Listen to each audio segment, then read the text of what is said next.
પંચે શુક્રવારે 16 ઓગસ્ટે જમ્મુ કાશ્મીર અને હરિયાણાની વિધાનસભા ચૂંટણીની જાહેરાત કરી હતી. જમ્મુ કાશ્મીરમાં 18 સપ્ટેમ્બર, 25 સપ્ટેમ્બર અને 1 ઓક્ટોબરે 3 તબક્કામાં મતદાન થશે. હરિયાણામાં 1 ઓક્ટોબરે 1 તબક્કાનું મતદાન થશે. બંને રાજ્યોમાં પરિણામ 4 ઓક્ટોબરે આવશે. ચૂંટણી પંચે મહારાષ્ટ્રમાં ચૂંટણીની જાહેરાત ન કરવા અંગે પ્રતિક્રિયા આપી છે. મુખ્ય ચૂંટણી કમિશનરે પ્રેસ કોન્ફરન્સમાં કહ્યું કે જમ્મુ કાશ્મીરમાં ચૂંટણીની જાહેરાત થઈ ગઈ છે, તેથી મહારાષ્ટ્રમાં ચૂંટણી યોજવા અંગે હજુ કોઈ નિર્ણય લેવાયો નથી. આ ઉપરાંત આ સમય દરમિયાન અનેક તહેવારો આવે છે. પિતૃપક્ષ, નવરાત્રી, દશેરા અને દિવાળી આવશે, જેથી હજુ સુધી આની જાહેરાત કરવામાં આવી નથી. જમ્મુ કાશ્મીરમાં 3 ફેઝમાં, હરિયાણામાં 1 જ ફેઝમાં મતદાન થશે. બંને રાજ્યોમાં 4 તારીખે પરિણામ જાહેર થશે. ચૂંટણી પંચે હરિયાણા વિધાનસભાની 90 બેઠકોની તારીખોની જાહેરાત કરી છે. હરિયાણાની તમામ 90 સીટો માટે એક જ તબક્કામાં મતદાન થશે. તમામ 90 બેઠકો પર 1 ઓક્ટોબરે મતદાન થશે અને 4 ઓક્ટોબરે મતગણતરી બાદ ચૂંટણી પરિણામો જાહેર થશે. કોલકાતા આરજી મેડિકલ કોલેજમાં ટ્રેની ડોક્ટર પર દુષ્કર્મ અને હત્યાનો વિરોધ દેશભરમાં ચાલુ છે, ત્યારે આજે ગુજરાતની સરકારી હોસ્પિટલમાં વિરોધ કરવામાં આવ્યો છે. સરકારી હોસ્પિટલમાં ડોક્ટરો અને રેસિડેન્ટ ડોક્ટરો હડતાલ પર ઉતર્યા છે અને ઓપીડી તથા વોર્ડ સર્વિસથી દૂર રહેશે. જોકે ઇમરજન્સી સેવા ચાલુ રહેશે. સુરતની સિવિલ હોસ્પિટલમાં કેટલીક ઓપીડી ચાલુ થઈ છે, જોકે રેસિડેન્ટ ડોક્ટરો આવ્યા નથી. ડોક્ટરો આવે પછી ઓપીડી ચાલુ થશે તેવું જાણવા મળ્યું છે.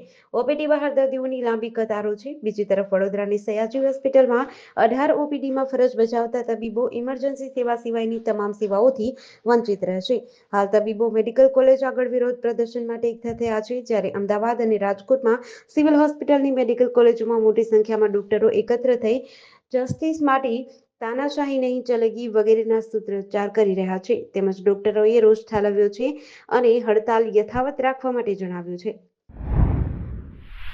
ચૂંટણી પંચ આજે જમ્મુ અને કાશ્મીર વિધાનસભા ચૂંટણીની તારીખોની જાહેરાત કરે એ પહેલા જ રાજ્યના મોટા પાયે વહીવટી ફેરબદલ કરાયા છે. સરકારી રાજ્યમાં લગભગ 200 સિવિલ અને પોલીસ અધિકારીઓની બદલી કરી છે. ગઈકાલે સાંજે વિવિધ વિભાગના 88 આઈએએસ અને કેએએસ અધિકારીઓની બદલી કરવામાં આવી હતી, જ્યારે આજે આઈજીથી લઈને એસએસપી સુધીના 33 પોલીસ અધિકારીઓની બદલી કરવામાં આવી હતી, જેમાં આઈજી, સીઆઈડી, રેન્જ ડીઆઈજી અને જિલ્લા એસએસપીનો સંપૂર્ણ ચાર્જ સામેલ છે. સૂત્રોનું કહેવું છે કે આગામી 48 કલાકમાં ટ્રાન્સફરની બીજી યાદી બહાર પાડવામાં આવે તેવી શક્યતા છે. આઈએએસ અભિષેક શર્મા, જેઓ સામાના ડેપ્યુટી કમિશનર હતા, તેમની બદલી કરીને રાજૌરીના ડેપ્યુટી કમિશનર તરીકે નિમણૂક કરવામાં આવી છે. જમ્મુ પાવર ડિસ્ટ્રીબ્યુશન કોર્પોરેશન લિમિટેડના મેનેજિંગ ડિરેક્ટર વિકાસ કુંડલને જમ્મુ અને કાશ્મીર પાવર કોર્પોરેશન લિમિટેડના મેનેજિંગ ડિરેક્ટરના પદના વધારાના ચાર્જ સાથે પૂંછના ડેપ્યુટી કમિશનર તરીકે નિયુક્ત કરવામાં આવ્યા છે. થોડા સમય પહેલા દરેક મંદિરની બહાર એવા પોસ્ટર લગાવવામાં આવ્યા હતા કે મહિલાઓ, છોકરીઓએ ટૂંકા વસ્ત્રો પહેરીને પ્રવેશ કરવો નહીં.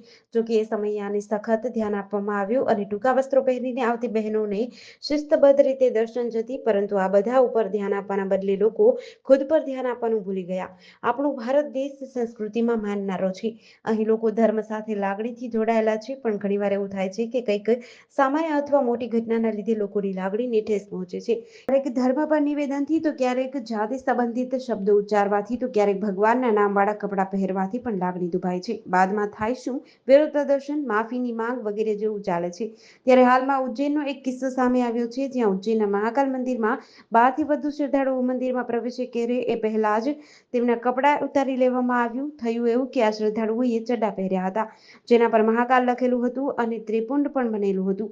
મંદિરના કર્મચારીઓ અને સુરક્ષા કર્મચારીઓએ આજે દર્શને આવેલા આવા લોકોને પરિસરમાં જ અટકાવી દીધા હતા. રાજકોટના પોલીસ હેડક્વાર્ટરમાં રહેતા યુવાને તેના મિત્રને ઉછીના આપેલ રૂપિયા પરત માંગતા ઉશ્કેરાયેલ મિત્ર અને તેની સાથેના અન્ય 2 લોકો સહિત કુલ 3 લોકોએ સાથે મળી પોલીસ પુત્ર પર છરી વડે હુમલો કરી જાનથી મારી નાખવા ધમકી આપી છે. જે સમગ્ર ઘટના દુકાન પર લાગેલા સીસીટીવીમાં કેદ થઈ છે. હાલ યુનિવર્સિટી પોલીસે આ મામલે ગુનો નોંધી સીસીટીવી ફૂટેજના આધારે તપાસ હાથ ધરી છે. બનાવનું કારણ એ છે કે મારા ઓળખીતા મિત્ર અયાન આરિફભાઈ લંજાને મેં 15 દિવસ પહેલા પૈસા આપ્યા હતા, જે પરત માંગતા અયાન સાથે આવેલ યશ પ્રવીણ ભાઈ દવેરાએ અને શાહરૂખે મને ગાળો આપી માર માર્યો. અયાને તેની પાસે રહેલ છરી વડે મને ડાબા પગમાં સાથળના પાછળના ભાગે 2 ઘા મારી જાનથી મારી નાખવાની ધમકી આપી હતી, જેથી આ ત્રણેય વિરુદ્ધ ફરિયાદ નોંધી કાયદેસરની કાર્યવાહી કરવા માંગ છે. આ મામલે યુનિવર્સિટી પોલીસે હાલ બીએનએસ કલમ 117(2), 115(2), 352, 351(2), 54 તથા જીપી એક્ટની કલમ 135(1) મુજબ ગુનો નોંધી તપાસ હાથ ધરી છે. રાજ્યમાં હાલ મેઘરાજાએ વિરામ લીધો હોય તેવી સ્થિતિ છે, ત્યારે હવામાન વિભાગ તથા હવામાન નિષ્ણાતોએ હજુ પણ આગામી એક સપ્તાહ દરમિયાન છૂટાછવાયા વરસાદની આગાહી કરી છે. તે પણ અપવાદરૂપ છે, કારણ કે હાલમાં કોઈ સક્રિય સિસ્ટમ ગુજરાત ઉપર નથી, પરંતુ આગામી દિવસોમાં ગુજરાતમાં વિવિધ વિભાગોમાં સિસ્ટમ સક્રિય થતા અતિવૃષ્ટિ જેવો માહોલ સર્જાઈ શકે છે. તેમાં પણ ઓગસ્ટ મહિનાના છેલ્લા સપ્તાહમાં ગુજરાત રાજ્યના મોટાભાગના જિલ્લાઓમાં સામાન્યથી મધ્યમ કરતાં વધુ વરસાદ થઈ શકે છે અને કેટલાક જિલ્લાઓમાં અતિ ભારે વરસાદની આગાહી છે. હવામાન નિષ્ણાંત પરેશ ગોસ્વામીએ જણાવ્યું હતું કે હાલમાં હજુ પણ 5 થી 7 દિવસ દરમિયાન ગુજરાત રાજ્ય ઉપર કોઈ ભારે સિસ્ટમ સક્રિય નથી, જેના કારણે હાલમાં આગામી કેટલા દિવસો માટે રાજ્યમાં ભારે વરસાદની આગાહી નથી, કારણ કે અરબ સાગર અને બંગાળની ખાડીમાં નિષ્ક્રિય છે તથા હાલમાં 850 HPA લેવલ પર ભેજ છે. તેથી જો કોઈ સ્થળ પર મધ્યમ કરતાં વધુ વરસાદ નોંધાય તો એ અપવાદરૂપ હશે. જામનગર શહેરમાં પ્રદર્શન ગ્રાઉન્ડ ખાતે શ્રાવણ મેળાનું આયોજન કરવામાં આવ્યું છે. જોકે રાજકોટ ગેમ ઝોનની દુર્ઘટના બાદ સમગ્ર રાજ્યમાં મેળાઓ યોજવા માટે જુદી જુદી ગાઈડલાઈન બહાર પાડવામાં આવી છે અને તે ગાઈડલાઈનને અનુરૂપ મેળા યોજવા માટેના રાજ્ય સરકારના આદેશ બાદ ખાસ કરીને મશીન મનોરંજનની રાઈડ લગાવવા માટેનો સોલ બેરિંગ કેપેસિટી રિપોર્ટ મેળવવો અત્યંત જરૂરી હોવાથી સમગ્ર રાજ્યમાં સૌપ્રથમ વખત જામનગરમાં આ પ્રકારની કાર્યવાહી કરવામાં આવી છે. પ્રદર્શન ગ્રાઉન્ડની મધ્યમાં 20 ફૂટ ઊંડો બોર કરીને સમયાંતરે તેની માટીના સેમ્પલો લઈને તજજ્ઞ આર્કિટેક્ટ પાસે તેનું પરીક્ષણ કરાવી રિપોર્ટ મેળવ્યા બાદ જ મશીનમાં મનોરંજનની રાઈડ લગાવવાની પ્રક્રિયા હાથ ધરવામાં આવી છે. સરકારની નવી ગાઈડલાઈનને અનુરૂપ કાર્યવાહી ચાલી રહી છે. જામનગર મનપા દ્વારા પ્રદર્શન મેદાનમાં આયોજિત શ્રાવણી મેળાના મેળા સંચાલકો દ્વારા રાઈડ લગાવવા માટેના જરૂરી એવા રિપોર્ટ મેળવવાની રાજ્યમાં સૌપ્રથમ વખત પ્રક્રિયા આપવામાં આવી છે.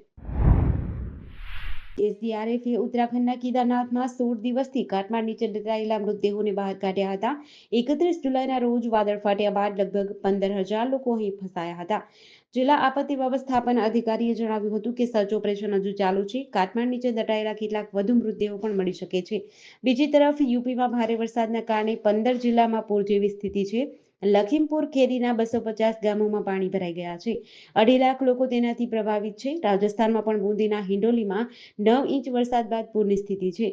આજે શુક્રવારે ભીલવાડા અને જોધપુરમાં શાળાઓ બંધ રાખવામાં આવી છે. મધ્યપ્રદેશના શિવપુરીમાં સિંધ નદી બે કાંઠે વહી રહી છે, જેના કારણે ગુરુવારે નદી કિનારે આવેલા ટાપુ પર 8 લોકો ફસાયા હતા. આજે SDRF ટીમ દ્વારા તમામ 8 લોકોને સુરક્ષિત કાઢવામાં આવ્યા છે.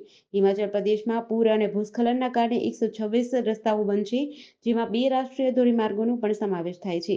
21 ઓગસ્ટ સુધી ભારે વરસાદ માટે ઓરેન્જ એલર્ટ જાહેર કરવામાં આવ્યું છે.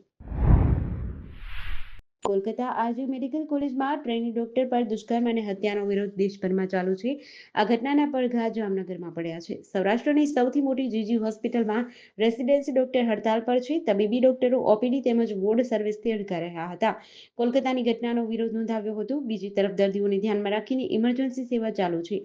આજે MP શાહ મેડિકલ કોલેજ પાસે રેસિડેન્સી ડોક્ટરો એકઠા થયા હતા અને રેલી સ્વરૂપે સૂત્રોચ્ચાર કર્યા હતા.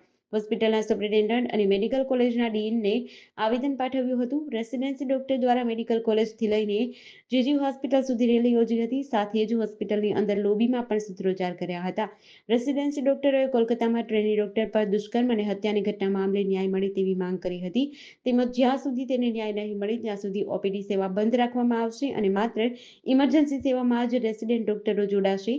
સૌરાષ્ટ્રની સૌથી મોટી ગણાતી જીજી હોસ્પિટલમાં હાલ ઓપીડી સેવા અને ઇમરજન્સી સેવાઓ કાર્યરત છે.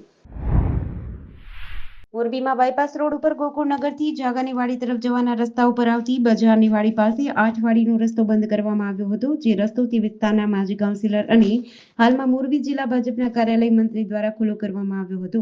જે બાબતનો ખ્યાલ રાખીને ગઈકાલે મોડી સાંજે મોરબી જિલ્લા ભાજપના કાર્યાલય મંત્રી તેના ઘર બાજુ જઈ રહ્યા હતા, ત્યારે રસ્તામાં તેને રોકીને 4 મહિલા સહિત 11 લોકો દ્વારા તેના ઉપર કુહાડી અને ધોકા વડે હુમલો કર્યો હતો. જેથી ઈજા પામેલા યુવાનને તાત્કાલિક સારવાર માટે મોરબીની સિવિલ હોસ્પિટલે ખસેડાયો હતો અને આ બનાવની મોરબી એ ડિવિઝન પોલીસ સ્ટેશન ખાતે ગુનો નોંધાયો છે.